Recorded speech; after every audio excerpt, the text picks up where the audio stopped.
Assalamu alaikum. Salut tout le monde. On va aborder aujourd'hui un exercice sur le comportement global d'un circuit électrique en électricité niveau première année bac. Bien. Donc, on monte en série une batterie d'accumulateurs de force électromotrice E de valeur 24 volts et de résistance interne R de 1,2 ohm. Un moteur de force contre-électromotrice E' et de résistance interne R'. Un conducteur ohmique de résistance R de 4,8 ohms. Un ampèremètre de résistance négligeable et un voltmètre monté aux bornes du conducteur ohmique. Donc, dans ce circuit, on a ici 5 éléments, voilà, électriques. Donc, une batterie, un moteur, un conducteur ohmique, un ampèremètre qui sert pour mesurer l'intensité du courant électrique et un voltmètre qui sert pour mesurer la tension. Étant donné qu'il est monté au borne du conducteur ohmique, donc il sert pour mesurer la tension au borne de ce conducteur. Première question, faire un schéma de montage. Deuxièmement, on bloque le moteur, l'intensité du courant qui circule dans le circuit est de I1, 2 ampères. Question, calculer R', c'est-à-dire la résistance interne du moteur. Troisièmement, on libère le moteur, l'intensité du courant est de valeur 1,5 ampères, c'est-à-dire I2, dans ce cas, est de 1,5 ampères. 3A, 3.1, calculer E', la force contre-électromotrice du moteur, bien sûr. 3.2, calculer la puissance reçue par chaque récepteur. 3.3, faire le bilan de puissance dans le circuit. Et la dernière question, 3.4, calculer le rendement de ce circuit. Bien. Donc, commençons par la première question, faire un schéma de montage. Donc, pour faire ce schéma, on doit respecter les données.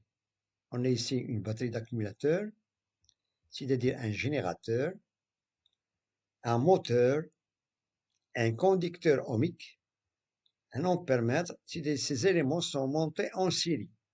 Par contre, le voltmètre, il est en dérivation en borne du conducteur ohmique. Bien, un peu de réflexion. Donc le schéma, c'est tout simplement, voilà, et à droite, on a ici le conducteur ohmique, il est en série avec le moteur, le générateur, c'est-à-dire la batterie d'accumulateur, et l'ampèremètre se branche toujours en série, qui sert pour mesurer l'intensité du courant.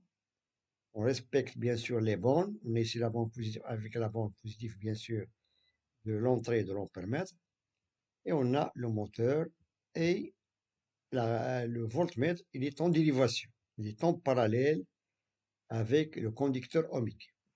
Bien. Deuxième question.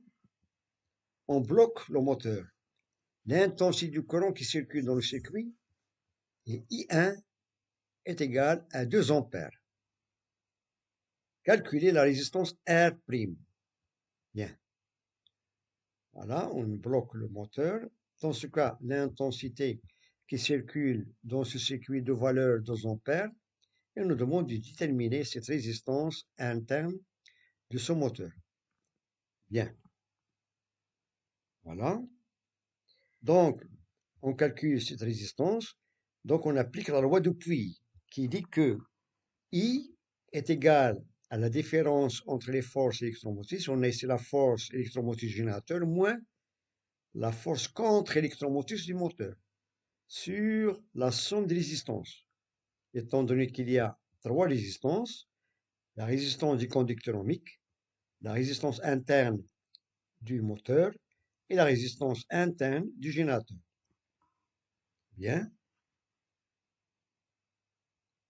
Donc, étant donné le moteur est bloqué, Quand on bloque le moteur, sa force contrôle-motrice devient nulle. Là, on a E' est égal à 0.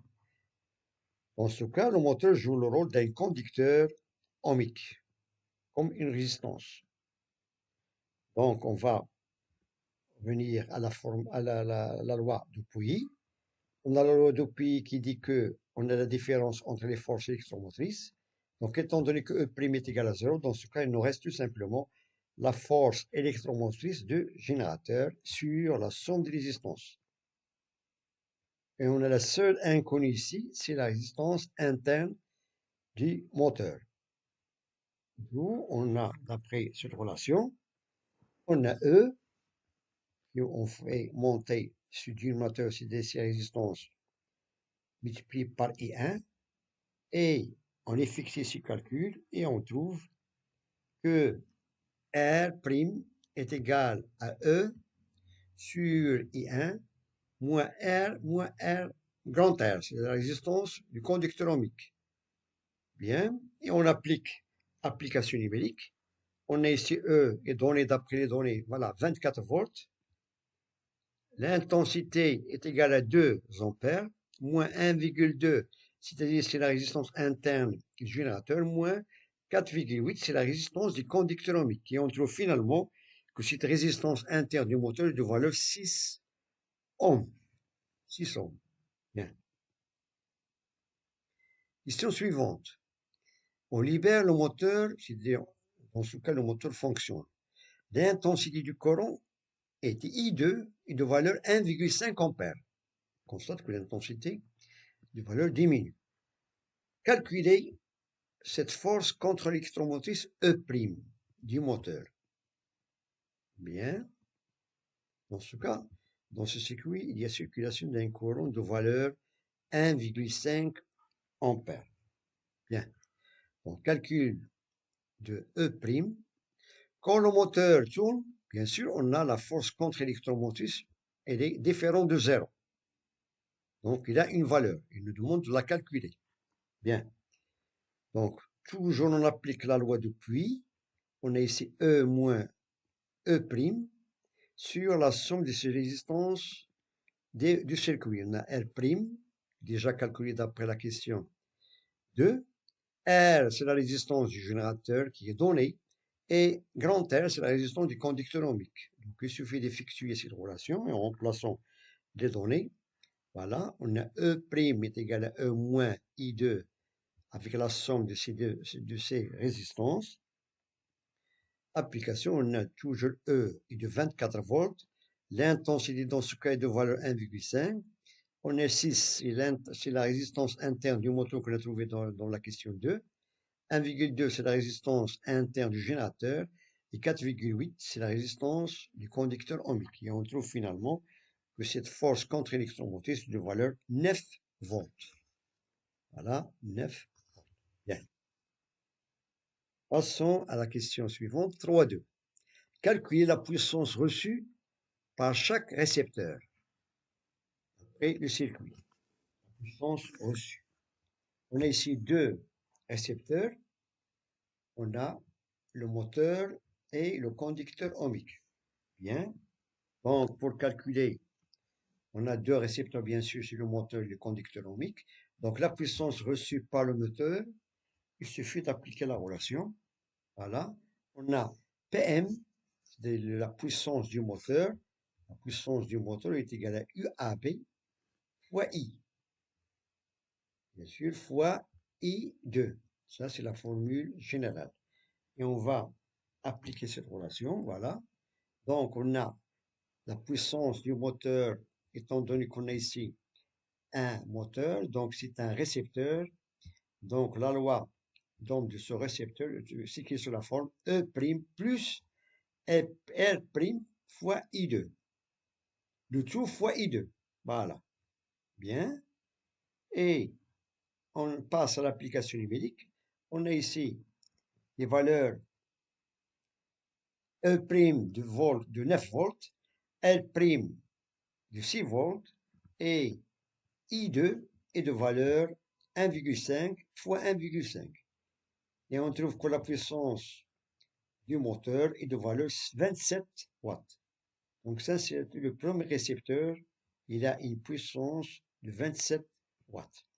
Bien sûr, c'est une puissance reçue lorsque le circuit est fermé et on a une circulation d'intensité du courant 1,5 ampères. Bien. Passons maintenant à la puissance reçue par le conducteur ohmique. On applique la même relation. Voilà, on a puissance est égale à UR fois I2. U, c'est la tension en borne de ce conducteur ohmique, qui est déjà déterminé par ce voltmètre.